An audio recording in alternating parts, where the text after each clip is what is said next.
Muy buenas tardes, mi nombre es Sara Altafulla y en esta ocasión les voy a hablar un poco sobre el currículo por competencias. Bien, empecemos mencionando qué es el currículo por competencias. Primero que nada, pues este es un proceso que está orientado a formar a los estudiantes de una manera activa y constructivista, obviamente a largo plazo, porque si hablamos de que es constructivista, ya estamos utilizando ese enfoque en la cual el estudiante viene a ser capaz de construir, como la palabra dice, o de crear sus propias ideas, de generar su propio conocimiento con la guía del docente siempre. Sin embargo, la volvemos más activa porque lo que se quiere lograr con este desarrollo, este currículo por competencias, es que el estudiante a largo plazo sepa qué va a hacer después, ¿sí? En un futuro próximo, cómo aplicar lo que sabe, cómo aplicar lo que aprendió específicamente. ¿Ya? De esta manera potenciamos las habilidades para enfrentar las situaciones que le ocurren en su contexto próximo. ¿Qué sucede con las competencias en el Ecuador? ¿Cuándo aparecen estas? Pues bueno, ya estaban establecidas en la Constitución del 2008, en el gobierno de Rafael Correa, ya se hablaba de la educación por competencias. En el 2019 aparece un nuevo currículo por competencias, pero lamentablemente pues no se lo aplica como tal. Sí, estamos aplicando el desarrollo de destrezas con criterios de desempeño. El currículo priorizado con énfasis en competencias comunicacionales es el que se está tratando de implantar en estos momentos, con competencias matemáticas, competencias digitales y competencias socioemocionales, algo que ya es parte del currículo priorizado desde el año 2020 también. Ya. Ahora, ¿qué diferencia hay entre las competencias básicas y los objetivos mínimos? ¿O cuál de estos tendrían más peso en el currículo actual? Bueno, en sí las competencias básicas tenemos que son aquellas que desarrollan las habilidades comunicacionales, como dije, matemáticas digitales y socioemocionales, porque son en las que están realmente teniendo énfasis específicamente. Como dije, es a largo plazo, obviamente. Se trata de que el estudiante lo que aprende lo aplique y no solo lo aplique en el momento, sino que lo aplique en un futuro próximo. En cambio, los objetivos mínimos son más a corto plazo, lo que quiero alcanzar en ese momento, lo que memorizó, lo que pudo hacer en esos momentos. Se centra solamente en completar los objetivos, los contenidos y verificar, en las evaluaciones, verificar que realmente absorbió esa información y nada más, y que ahí quedó. Bien, ahora, ¿qué sucede con el rol del docente y el rol del estudiante? ¿Cómo cambian estos roles gracias a las competencias, sí, o al currículo por competencias? En el docente, pues se muestra más del trabajo colaborativo porque tiene que intercambiar ideas con las otras asignaturas. Entonces, se van a empezar a complementar. El docente va a ser un facilitador, un guía para el estudiante, como en el enfoque constructivista. Además, se desarrollan estrategias activas. El docente va a estar preparado para ser más estratégico, más activo durante sus clases. Se vuelve un poco más oyente que un hablante. ¿Por qué? Porque va a darle paso a que los estudiantes exterioricen sus ideas. Trabaja de forma emocional con el estudiante, es muy importante que el docente permita que ellos hablen, se expresen, porque así genera confianza en ellos y en sí pues él va a poder rescatar también algún conflicto o situación que se pueda presentar. Entonces, de esta manera pues él puede abordar adecuadamente los problemas que se presenten en sus grados. Y pues así, si todo está bien por competencias, el docente obviamente va a reportar mayor satisfacción emocional también, porque no solamente se quiere que el estudiante se sienta bien, sino que el docente esté bien.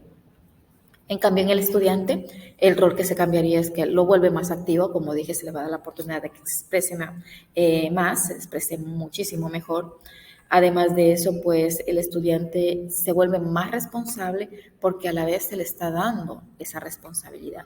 Entonces, si el docente solo es guía, el estudiante va a empezar a hacer prácticas, a experimentar, entonces va a tomar más responsabilidad de lo que está haciendo y de lo que va a necesitar, que va a ser para su futuro.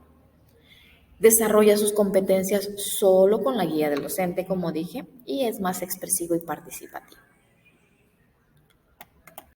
¿Qué pasa con la enseñanza por competencias y el enfoque tradicional? ¿Qué diferencia existe entre esto? Las competencias, en este caso, son el desarrollo de habilidades para la convivencia y la solución de problemas. Y se puede trabajar también en equipo. Entonces, las competencias, dije en momentos anteriores, que permiten el desarrollo de habilidades a largo plazo y que estas competencias o habilidades puedan permitirle al estudiante resolver sus inconvenientes a futuro. Se puede trabajar también en equipo porque entre las asignaturas se pueden volver complementarias, ya no se va a trabajar de manera individual. El profesor de lengua complementa sus destrezas, sus habilidades, sus competencias solo de lenguaje. No, ahora están relacionadas todas entre sí. El profesor de matemática puede generar un proyecto con el profesor de lenguaje, con el profesor de sociales, generar un proyecto que conlleve a que esa competencia se aplique, ¿sí? Para todo ámbito. En cambio, en la enseñanza tradicional, el estudiante solamente es pasivo. Escucha, recepta, memoriza en el momento y jamás aplicó lo que se le enseñó. ¿Qué sucede con las tareas? Realmente las tareas de aquí se vuelven más prácticas, existe más experimentación, hay más desarrollo continuo de las mismas, aplicación de las mismas competencias que se han podido lograr, las puede aplicar en la siguiente competencia.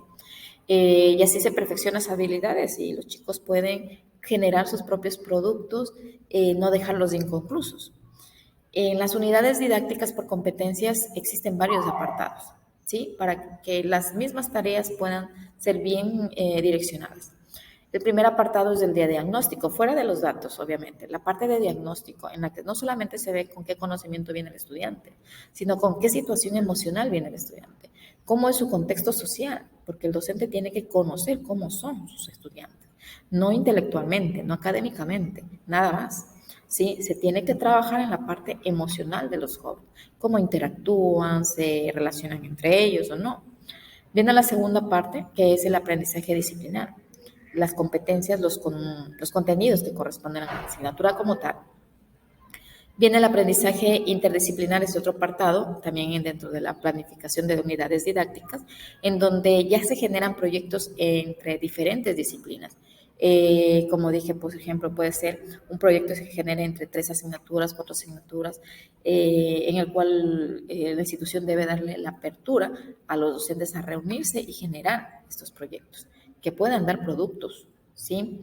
Viene el apartado de estudiantes con necesidades educativas especiales, los cuales requieren adaptación y se debe también trabajar de manera interdisciplinar porque todos los docentes deben conocer la situación y cómo proceder.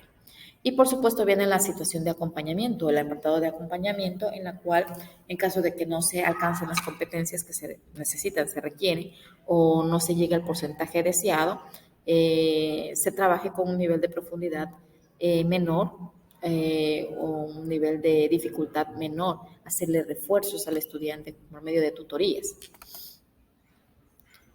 Bien, tenemos ahora las técnicas para las competencias. ¿Con qué técnicas puedo evaluar competencias?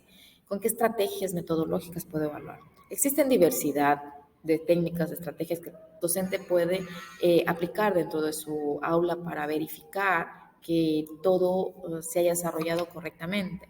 De manera lamentable, pues hay también docentes que se han regido a aplicar lo mismo y lo mismo todo el tiempo. Haga un resumen, haga un taller, haga un resumen, haga un taller, resuelva los ejercicios y nada más, y hasta ahí llega.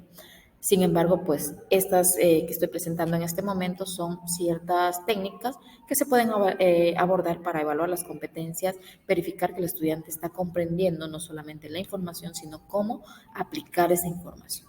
Trabajando con la taxonomía de Bloom, que lo que se espera es que el estudiante pueda llegar a una evaluación, un análisis de su contexto y pueda generar soluciones a ciertos problemas que se le plantean. Tenemos las rutinas del pensamiento, por ejemplo, organizadores gráficos, esquemas, en material concreto, en dramatizaciones, en experimentaciones científicas. El aula invertida, que es una técnica que ha revolucionado bastante, en la cual el estudiante pues tiene el conocimiento previo o se le envía el conocimiento, la información necesaria y viene e interactúa, da sus puntos de vista, opiniones, pero ya con el material anticipado. Juego de roles, el cual se puede trabajar dentro de debates, de defensas, de mesas redondas. El aprendizaje basado en proyectos, que es muy importante en la investigación. Y obviamente, pues, los exámenes como que también es una técnica para evaluar las competencias, estos deben ser tanto cognitivos como metacognitivos. Cognitivos porque se valora también algo de la información que llegó al estudiante, pero más metacognitivo porque queremos la aplicación de ese conocimiento. ¿Sí? Y puede ser de manera individual o colaborativa. Se espera que sea más colaborativo y que el estudiante pueda defenderse también individual. Las asignaturas. Apareció una pregunta en la que si es que la competencia de la asignatura de matemática podría ser complementaria con la asignatura de ciencias sociales. Me parece que sí, porque al desarrollar los proyectos interdisciplinarios o los aprendizajes interdisciplinarios, se generan también esas destrezas en las que implica que tanto la asignatura de matemática esté relacionada con la asignatura de ciencias sociales o con la asignatura de lenguaje o con la asignatura de ciencias naturales, que todo se aplique de todo.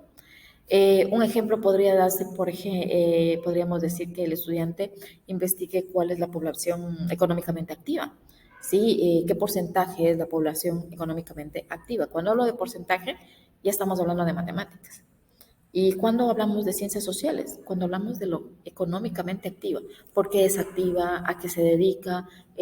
¿Cuál es su contexto en este caso? Si hablamos, por ejemplo, de relacionar las ciencias sociales con la lengua y literatura, una destreza, una competencia que relacione o se haga que se complementen esas dos, por supuesto, están los debates, están los discursos, ¿sí? De diferentes temas filosóficos en los cuales se pueden complementar estas asignaturas. La competencia digital, en este caso, tiene que ver mucho las TICs, ¿sí? Porque estamos en una globalización tecnológica bastante amplia y cada vez está avanzando más y más y más. Entonces, los docentes debemos estar capacitados para poder utilizar esa competencia digital, ¿sí? En bien de los estudiantes y hacer que el estudiante, obviamente, pueda utilizarla de igual manera. Entonces, todo el uso de los recursos y aplicaciones que nosotros tenemos y que debemos de aprender para que el estudiante también pueda hacer uso, sí, debe estar ahí.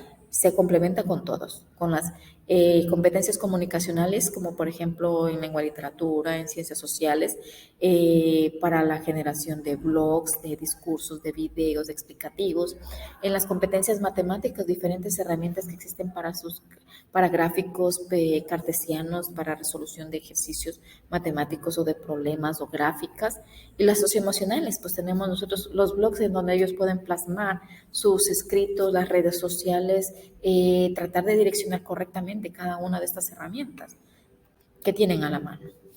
Ahora, las competencias básicas siempre deben aplicarse desde segundo año de educación general básica hasta tercero de bachillerato, es lo que opino. ¿Por qué? En básica elemental, que es de segundo a cuarto año de básica, las competencias obviamente van a tener un grado de dificultad y de profundidad tal vez menor hasta poderlos ir direccionando al trabajo. ¿Sí? Muchos de ellos constantemente aprenden a trabajar de manera individual, pero poco a poco se puede ir erosionando para que trabajen de manera colaborativa en los diferentes ámbitos. Tenemos en la educación general media ya un poquito de más, ya pueden compartir un poco más el desarrollo de sus competencias, apoyarse, criticarse constructivamente con la dirección del docente. Educación básica superior y bachillerato, pues ya son jóvenes que pueden también trabajar de manera colaborativa. En fin, para concluir, puedo decir que realmente desarrollar un currículo por competencias nos ayuda a preparar a los estudiantes en diferentes ámbitos, ¿sí? Que no se vuelvan individualistas al resolver sus problemas, sus ejercicios o sus tareas, sino que también puedan resolverlos de manera social, de manera cultural y obviamente en el ámbito emocional. Eh, estas competencias van de la mano con la época tecnológica, por eso existe la competencia digital. Va de la mano con la época científica, con la época experimental, y eso es lo que se debe profundizar a los estudiantes, en que no solamente aprendan, sino que apliquen, es decir, el saber hacer, que es muy importante dentro de las competencias. Desarrolla elementos reflexivos para con las situaciones que se les puede presentar a ellos en el presente o en su futuro. Como dije, las competencias son a largo plazo. Tal vez no las van a aplicar en el momento, pero pueden ir aprendiendo, analizando, resolviendo situaciones básicas que luego, pues, en algún momento les va a servir, ¿sí? Toda esa lógica que ellos van a desarrollar con estas competencias en un futuro para resolver problemas que le pueden acarrear en el ámbito laboral, familiar, social, cultural y diferentes contextos. Muchas gracias.